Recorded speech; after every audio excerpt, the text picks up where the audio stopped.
Now, after this incident of sleep and following the orders, one incident came up. And Baba had said that wherever I go, you shall always follow me.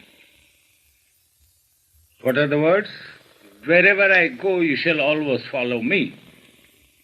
Whatever the situation be, you don't gather your belongings. If Baba starts to leave Mandali, we still start going after him. Never mind, leave the bungalow. Never mind the thieves, let the thieves come in and clean the whole house. No matter, no concern of ours. The master has said, you follow me. One day, he said, I am going to Padri Maharaj. And he was to go by evening train, 7 o'clock or 8 o'clock, after sundown. And he said that nobody should come with me. You stay here.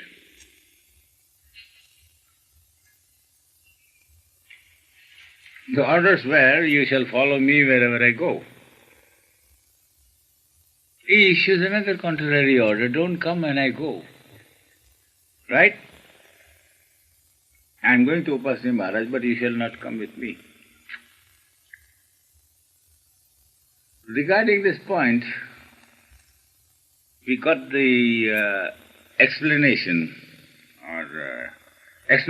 clear from him later, but here we make a mistake. All right, come 7 o'clock, Baba puts on his coat, starts moving. We start moving after him. Now here is the question, do we break his order or do we follow his order? Huh? All right. Anyway, we start, everybody starts walking after him. He goes about 100 paces, just looks over his shoulder and says, go back. Go back, I'm going alone. We just halt. Baba halted, we halted. We look at each other, what should we do? Baba starts moving, we start moving. We don't obey him, mind you. Second time he halts. I told you go back. I told you go back, I'm going alone. All right.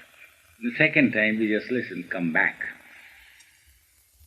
Now this point came up and we started talking amongst ourselves. Now Baba gave both the orders. First he said, follow me. Second time he says, go back. Which should we follow? We couldn't get an answer ourselves. Some said that the latest order holds good. Some said the first order also holds good. First order is not valueless. First order has also got value. Second order has also got a value. So, the opinions differ. And when Baba came back, during one of the sittings in the dining room, we just asked Baba, say for example, you told us to follow you whenever you went out and when you went to Sakori and we followed you, you said go back. Which should we follow? You say, you are right, your question is correct. It is conflicting, no doubt, but you shall follow the last order.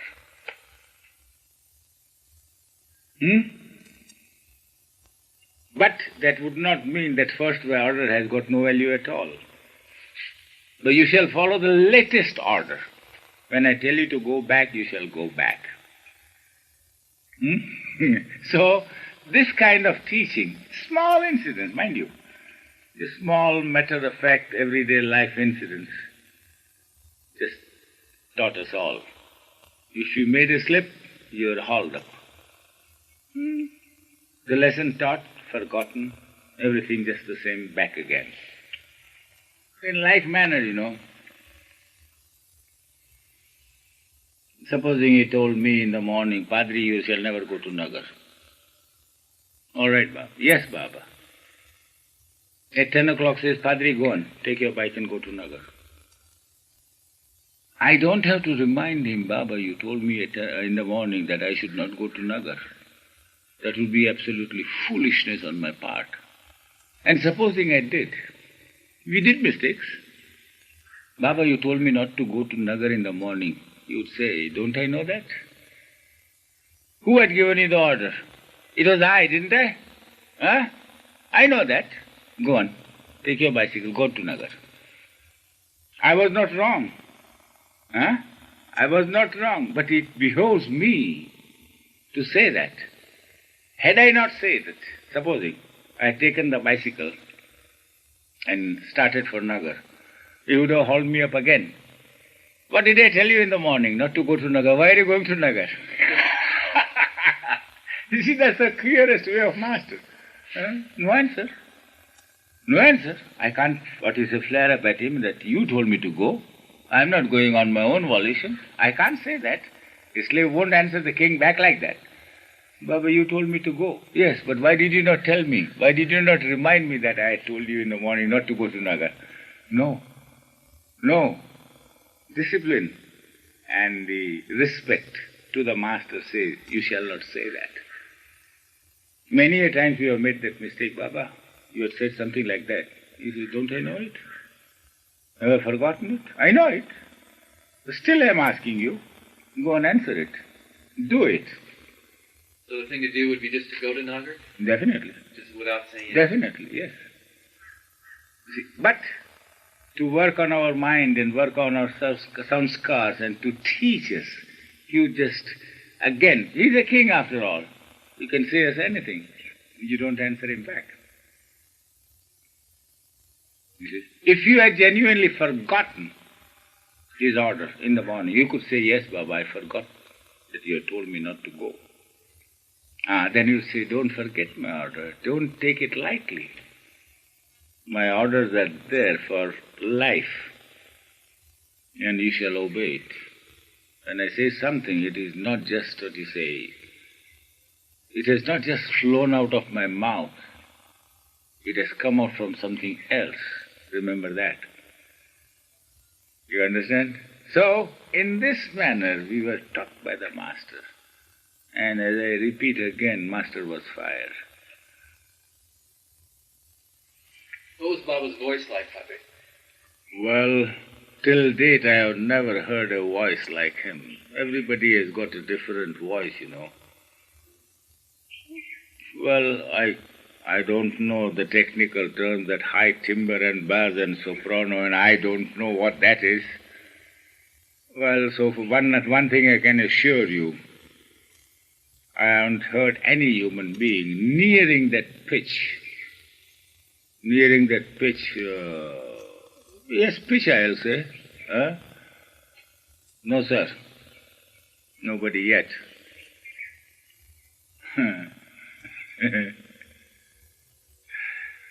No.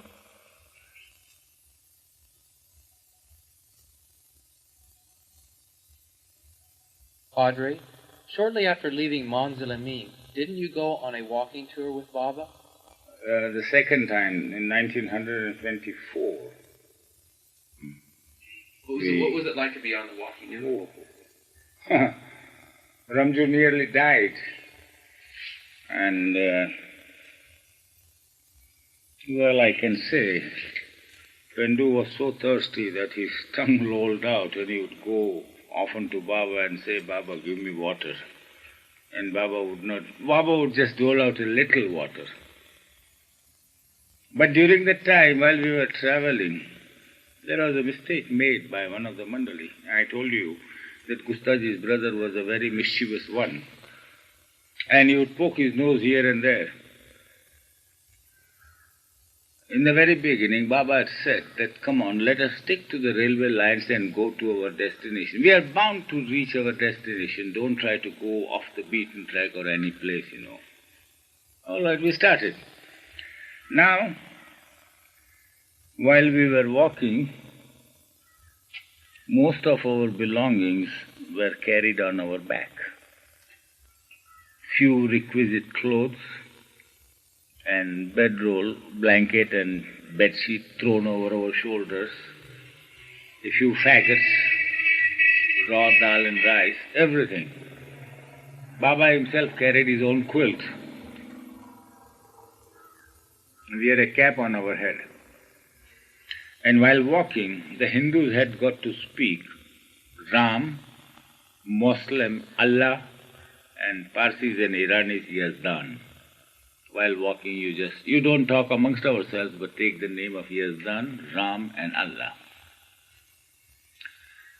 Now it so happened that we had gone a little way, and Gustaji's brother again had that itch to ask the villagers, where is a shortcut to a certain place, to our destination.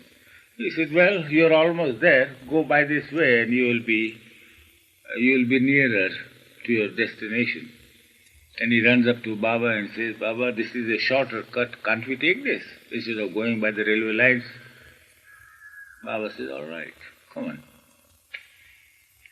And by heavens, did we repent, We encountered a desert-like place, absolutely.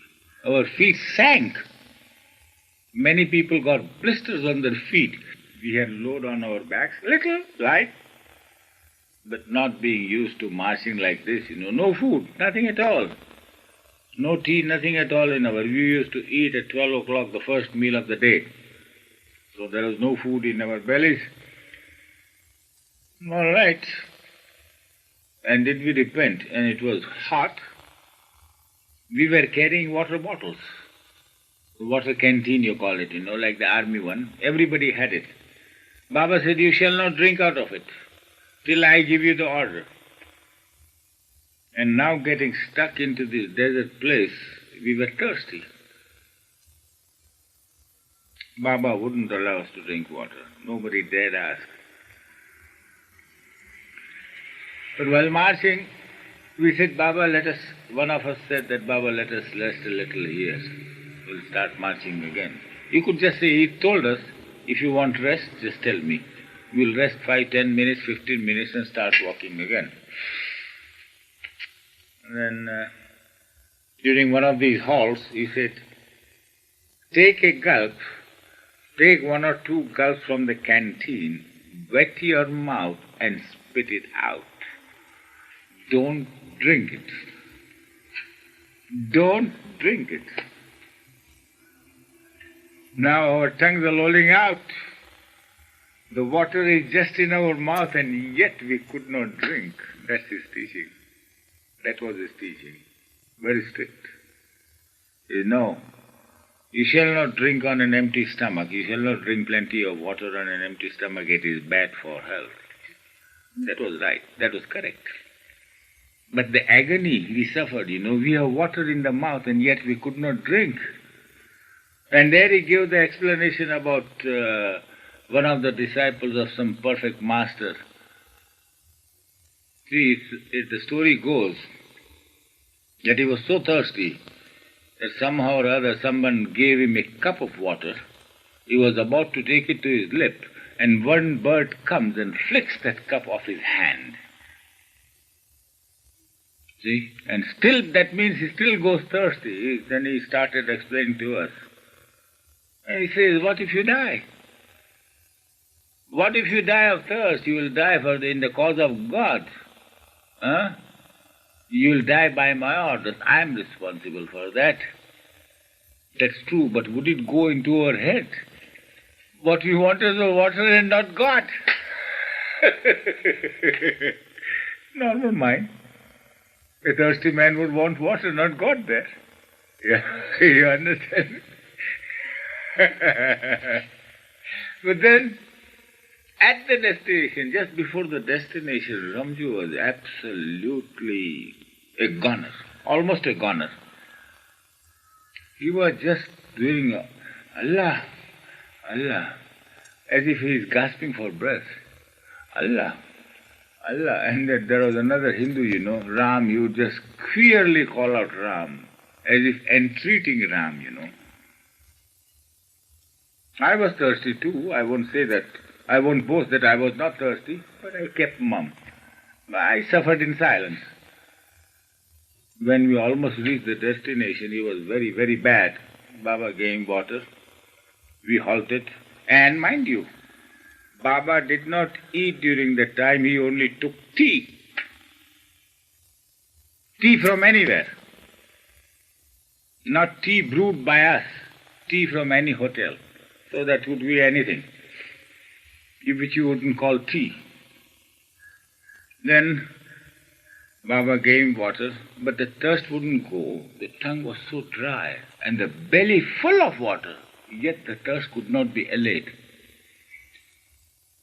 And Pendu would come to Baba and sit down before you. He would just point to his tongue and beg for water. Baba would give a little, go back, come back, go back, come back again for water. The thirst could not be allayed.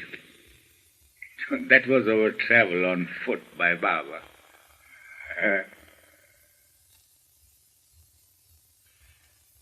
About these orders that I talked about, contrary orders. In obeying Baba's orders, sometimes we would get frustrated. Frustrated, mind you. And we just could not think what to do. Baba has told us to do a thing. We are trying to do a thing, and yet we cannot do it. So in like manner, an occasion came on me, a nervous, who died in Quetta, 1924. It's the story about a bull and a horse. In 1924, Baba got acquired one white horse and one white bull. The bull was vicious, and the horse was more vicious. We never had handled animals all our life. I was in charge of both of these animals. And I got nearly kicked to death by that horse, but I escaped, just by a fraction of a second. Anyway, we had to give a bath to the horse often, and that horse would just rear up and we could not control it.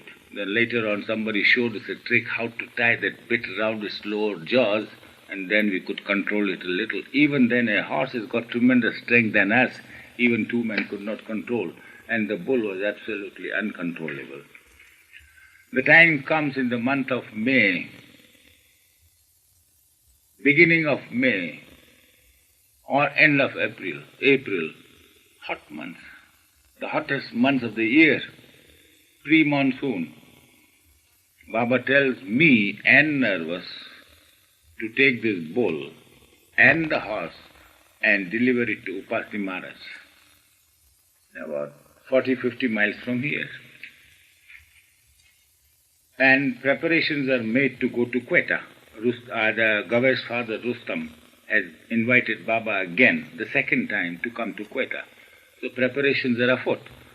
The first journey would be Bombay to Gujarat and Gujarat to Quetta, and all the 3-4 breaks on the way, and then to Quetta. About 3 days journey, something like that, very far off. Now the preparations being made, we are told Baba leaves on the same day. We leave with the bull and the horse from here. And he tells us to meet the next day in Bombay after having delivered the bull and the horse. You be in Bombay. We are catching the certain train and leaving within 24 hours or something. Might be 48 hours or 24 hours, I'm not so sure. But we got to meet him in Bombay when we were leaving by a certain train. All right, by 9 o'clock, Rustam arranged for a horse box for carriage of animals by railway. I and Nervous took some fodder. We didn't take any food with us. We took only fodder for the animals and a bucket for pani. Just boarded it. And while these animals were being boarded in the horse box, that bull charged Rustam, and he would have rammed him against the rails had I not pulled. I had the cord in my hand, the rope in my hand. Somehow or other the bull stopped. Otherwise Rustam would have been rammed against the rails. Well, we shoved them inside and landed at about 1 o'clock in the heat of the day on the railway station. From there we are to go 9 miles on foot, middle of the day, with these 2 animals to Sakori. No other transport. We have got to take these animals by foot. And both are absolutely wild. Well, you got to go, got to go. The horse had a habit of rearing constantly. He would just rear up. And the bull would just tug at me, try to run away. Somehow or other we crossed about half the distance, 4 or 5 miles. Then luckily we encountered a solitary bullock cart. We requested the bullock cart, or we paid him something, I don't remember. We didn't have money also. I requested the money, the bullock cart, and tied the bullock to the bullock cart. And I was relieved to help Nervous with the horse. In like manner, we just crossed during the middle of the day, the heat of the day, and went at about 6 o'clock nearing sundown, a little ahead of sundown at about 5 o'clock or 6 o'clock, reached Sakori with the bullock. These two loonies, one bringing a horse and one bringing a bull for Upasni Maharaj, on Baba's orders. There was one very good man called Yeshwantrao, you might have heard about him, who helped Baba a great deal during Baba's stay there, and really a saintly person. Very, very good man. He loved Baba. He came. We told him that we have brought this from Baba, and this is to be, Baba has ordered us to be given to Upasni Maharaj. He says now it is about lighting time, Upasni Maharaj has retired, and he can't be contacted. We entreated and told him that we got to catch the night train or catch the early morning train, and we got to go back to Bombay because we are leaving for Quetta. Please try, do something. He somehow contacted. Upasni Maharaj came flying out. His voice raised to the high heavens. He said, chase these people out, drive them out. These animals are stolen. They might have stolen it and they're trying to palm it to me. Call the police and give them in the hands of the police. Now what? Baba tells us to give the animals to Upasni Maharaj, and Upasni Maharaj says, get out. Huh? What would you do? Lost. Well, we didn't see Upasni Maharaj. It is from a distance we saw Upasni Maharaj.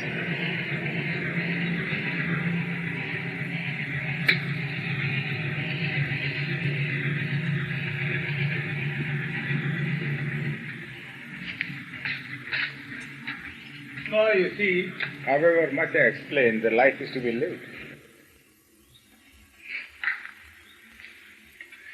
So here comes a problem. Not a frustration, mind you. We respect Upasni Maharaj as Baba's father. Remember, Baba's guru. Baba respects Upasni Maharaj intensely. Babajan, he respects Babajan intensely. Yes, we have heard, and I can't explain how we expressed his love or the respect for his guru. I can't explain in the words. You have to see Baba, how we express it. So that's Baba's guru. We got to obey him too. We can't disobey him. He's Baba's father, mind you. Huh? Yes. But we have got Baba also to be followed. One says, get out, or give them into the hands of the police. And Baba says, you deliver these animals to Upasni Maharaj and come to Bombay.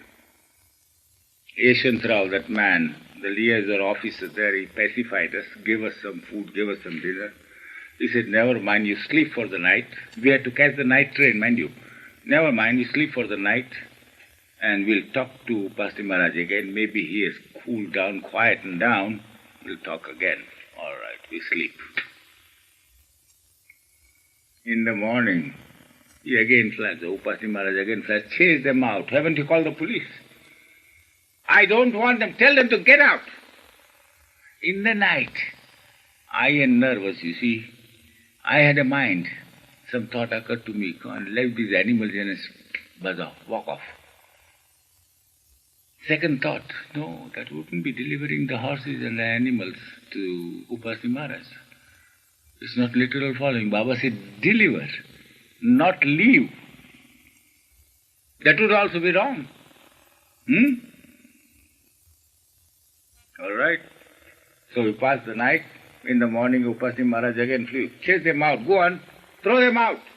I don't want these animals. I don't want bull. I don't want horse. Go on. Get out. No alternative. All right. Back again we started at about 10 o'clock. Again in the heat of the day, we came back at about 2 o'clock on the station. Luckily, the horse box was still there. Well, he telegraphed, booked the box, back again. The telegram was sent to Rustam, deliver those animals to him, catch the night train back to Bombay. And in Bombay we go and stand like this, shrunk, half the size. What happened? Baba asked, what happened? Did he deliver the animals? No, Baba. What happened? I gave him the whole story. All right, never mind. Come on. Prepare yourself to go to Quetta. So, here is frustration. What could you do in a situation like that? You have to obey both ways. You can't disobey Upasni Maharaj. You can't disobey Baba. What would you call it? Frustration. No disobedience at all on our part.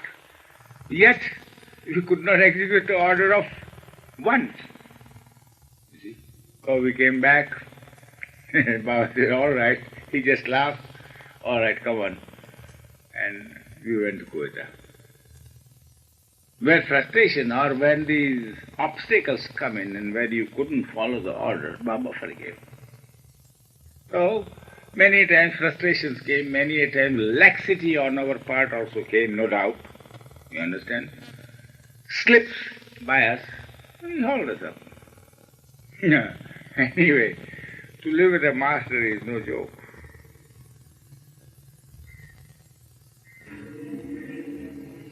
Tell me about that last day before he started his silence. That was also again an incident. That was in Meherabad. Now, 9th of July, Baba had told us before that he was going to stop talking. That's all you say. I'm going to stop talking. I'm going to stop talking. Well, he is the master. We said yes. We couldn't stop him. We just listened to him. All right. Comes the 9th of the month, at about 8 o'clock, before retiring to the jhopdi, Baba slept in the jhopdi with Masaji as the night watch.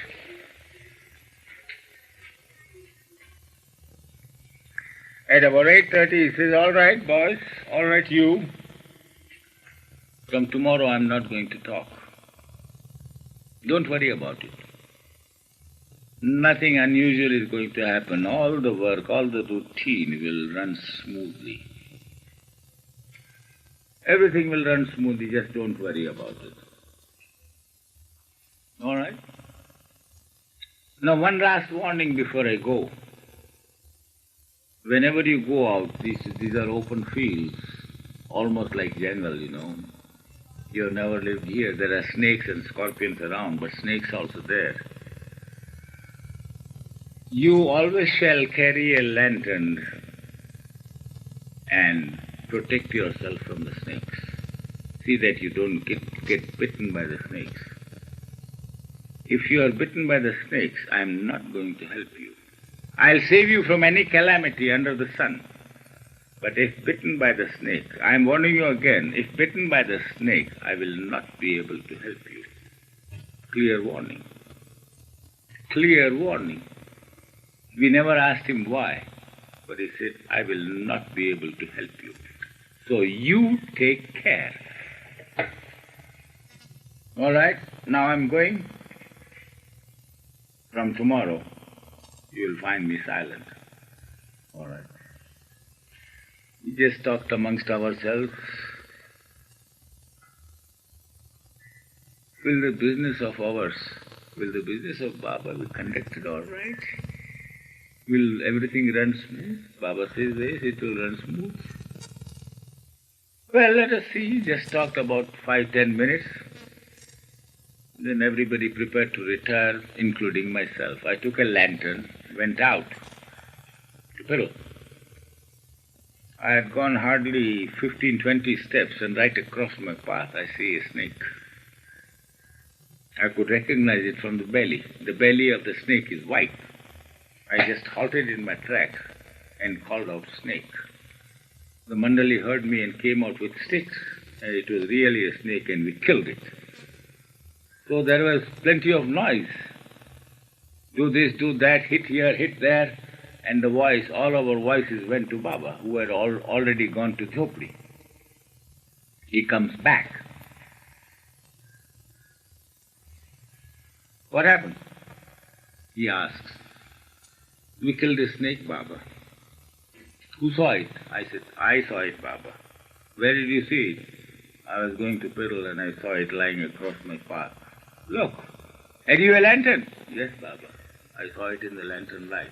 Look, I'm warning you again. Beware of snakes. Always take care of yourself. Good thing you carried a lantern, and good thing you killed the snake.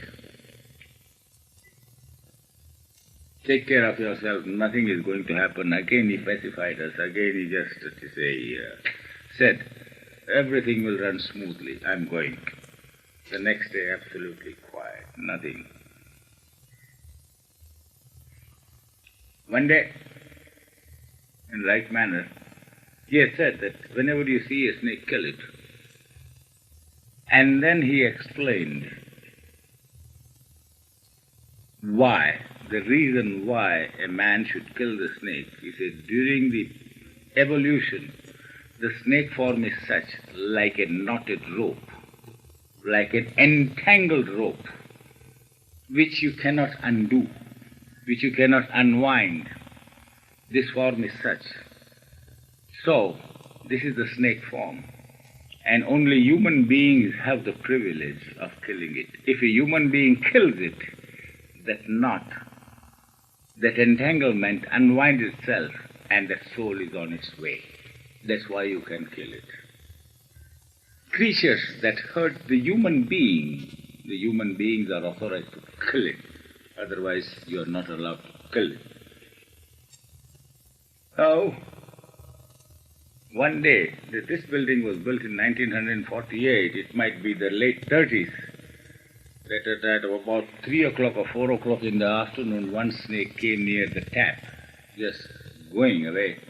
Somebody saw it, and we all ran and killed it. Just whacked it, killed it. And some impulse in me came up. I lifted up that snake. Baba was there on the ground near the old building, near the rear veranda. He was down in the fields, on the ground. He just said that, all right, have you killed it? Yes, Baba. By signs only. My impulse, mind you, just an impulse. I lifted the snake, and just an idea in my head. This snake is already on its way. Let the master help him more. And I put the snake down near him and gave my stick in his hand.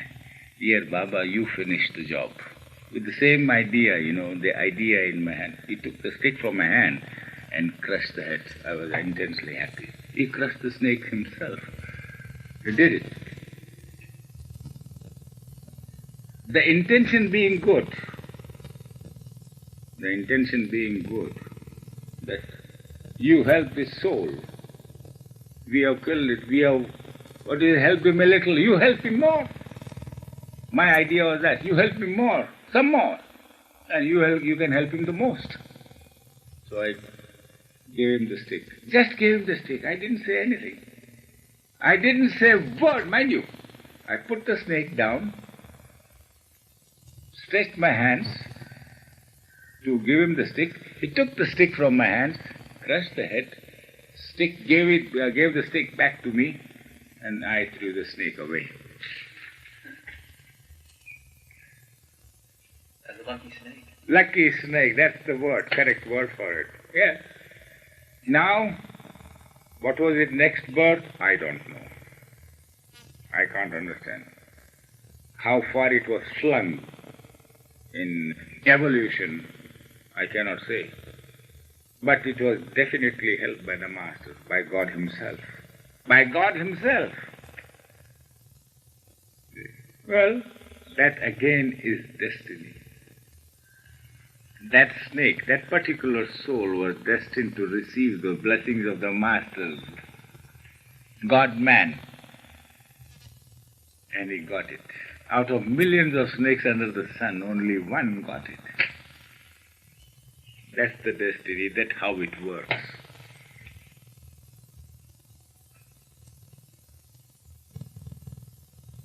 To all those who follow Meher Baba and try their best to love and obey him, Padri gave the following greeting. Well, my friends, you are loonies, you all listen to all this talk of mine. It's not just babble. I'm giving you first-hand information, literally true, what has happened in our lives with Baba. You have come to know about it. And I'm telling Chris that this experience is to be gone through, to be lived. Well, better luck next time when you come back again, and you shall. Yes, sir, you shall. You can't escape it now. The seed has been planted, and the tree shall grow, and the fruit shall come. You are there, you are following the Master. Keep it up. Don't get frustrated. Don't let reactions set in your hearts. Follow him. This is an opportunity never to be missed at all. However far you be, if you can't make a pilgrimage to Meherabad, do you mean to say Baba is not in the U.S.? Huh? Is he not there?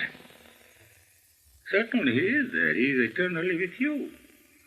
And since you are his, he is always there to help you.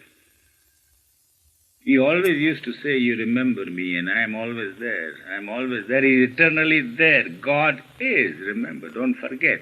It's always the present tense and never the past tense. God is. So he is eternally there.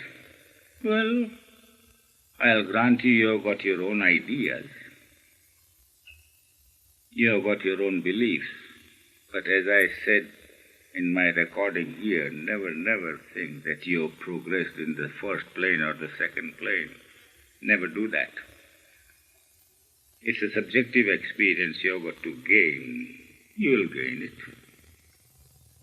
Definitely. You shall gain it, and the Master is there to give it to you. So till then, what do you do? Remember him. Every second of your life, try your utmost to remember him. Do your duty faithfully, sincerely. Live a clean life. Remember Baba. He is the only one who can give us salvation. Yes, sir, he is the only one. You have seen it. He did it to hundreds of musts. What did he do with the musts? He pushed them forward. Forward where? Towards the goal, towards eternity. If he can do that, can't he help us? He shall. So, whatever your standing be, whatever your mentality be, don't try to analyze Master's words. You just cannot do it. I'll tell you on my part, and I am not ashamed to say it, I tried to analyze, and I came against a blank wall. I failed miserably. I couldn't translate Baba's words. And I'm sure you also will never be able to do it. Even these musts cannot translate Baba's words, so where are we? Ignorant minds. No, sir. Just follow him. Love him as much as you can. Do your duty. Remember him. And with a Jai Baba to you all, I close this. Jai Baba.